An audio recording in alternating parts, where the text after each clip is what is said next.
കറുപ്പിന്റെ സ്ഥാനത്തെ ചൊല്ലിയാണ് മനുഷ്യർക്കിടയിൽ തർക്കം. ഇയാളെ കണ്ടു കഴിഞ്ഞാൽ കാക്കയുടെ നിറം, ആൺപിള്ളേർക്ക് മോഹിനിയാട്ടം പറ്റണമെങ്കിൽ അതുപോലെ സൗന്ദര്യമുണ്ടാകണം.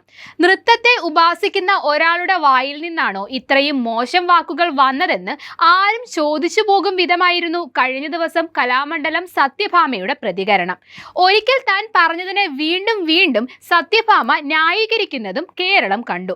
ആ വാക്കുകൾ വന്നുകൊണ്ടത് RLV രാമകൃഷ്ണൻ എന്ന ചെറുപ്പക്കാരന്റെ മികച്ച ഒരു നർത്തകന്റെ നെഞ്ചിലാണ്. എന്നാൽ മനുഷ്യരെ അപേക്ഷിച്ച് മൃഗങ്ങളിൽ കറുപ്പിനാണ് സ്ഥാനം. ഇവിടെ കറുപ്പിന് 7 അഴകാണ്. മെലാനിൻ എന്ന പിഗ്മെന്റാണ് തൊലിക്കും കണ്ണിനും മുടിക്കും കറുപ്പ് നിറം നൽകുന്നത്. നിറത്തിനപ്പുറം വെളുപ്പിനായാലും കറുപ്പിനായാലും ബുദ്ധിപരമായോ കലാപരമായോ മറ്റു ശാരീരിക മേന്മയോ ചർമ്മത്തിന്റെ നിറത്തിന് അവകാശപ്പെടാനില്ല എന്നതാണ് വാസ്തവം.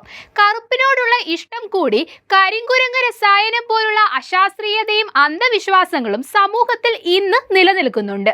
അപസർപ്പക നോവലുകളിലും മന്ത്രവാദ സിനിമകളിലും ഒഴിച്ചുകൂടാനാവാത്ത സ്ഥാനമാണ് കരിമ്പൂച്ചകൾ ുള്ളത്. കറുത്ത രോമങ്ങളുള്ള പൂച്ചയാണ് കരിമ്പൂച്ച എന്ന് അറിയപ്പെടുന്നത്. കറുത്ത നിറത്തിലുള്ള പൂച്ചകളിൽ ആൺപൂച്ചയും പെൺപൂച്ചയും ഉണ്ട്. ചില നാടുകളിൽ കരിമ്പൂച്ച ഭാഗ്യത്തിന്റെ ലക്ഷണമെങ്കിൽ മറ്റു ചില സ്ഥലങ്ങളിൽ നിർഭാഗ്യത്തിന്റെ പ്രതീകമാണ് ഇവ. കരിമ്പൂച്ചകൾക്ക് ഔഷധ ഗുണമുണ്ടെന്ന് ചിലരെങ്കിലും വിശ്വസിക്കുന്നു. കരിമ്പൂച്ചകളെ ദത്തെടുക്കുന്നത് പ്രോത്സാഹിപ്പിക്കുന്നതിനും അന്ധവിശ്വാസത്തിന്റെയും ഇല്ലാത്ത ഔഷധ ഗുണത്തിന്റെയും പേരിൽ കരിമ്പൂച്ചകളെ അപായപ്പെടുത്തുന്നത് തടയുന്നതിനുമായി പല രാജ്യങ്ങളിലും ദേശീയ കരിമ്പൂച്ച ബോധവൽക്കരണ ദിനം വരെയുണ്ട്.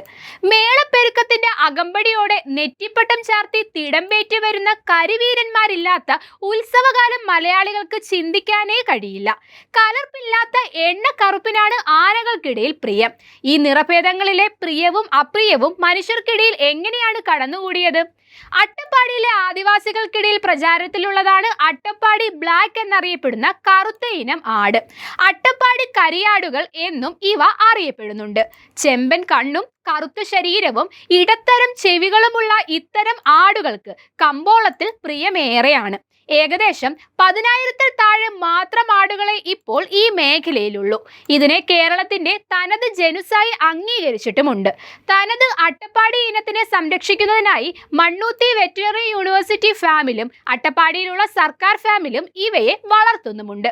രോഗപ്രതിരോധ ശേഷി കൂടുതലുള്ള ഇവയ്ക്ക് കറുത്ത മൃഗങ്ങളോടുള്ള ആരാധന കൊണ്ട് ഔഷധ ഗുണം കൂടുതലുണ്ടെന്ന് തദ്ദേശീയർ വിശ്വസിക്കുന്നു. പ്രായപൂർത്തിയായ ആണാടുകൾക്ക് 35 കിലോയും പെണ്ണിന് 31 കിലോയും ശരാശരി തൂക്കമുണ്ടാകും. മാംസത്തിനു വേണ്ടിയാണ് ഇവയെ പൊതുവെ വളർത്തുന്നത്. അന്ധവിശ്വാസത്തിന്റെ പേരിലും ഔഷധ ഗുണത്തിന്റെ പേരിലും അറിയപ്പെടുന്നതാണ് കരിങ്കോഴികൾ.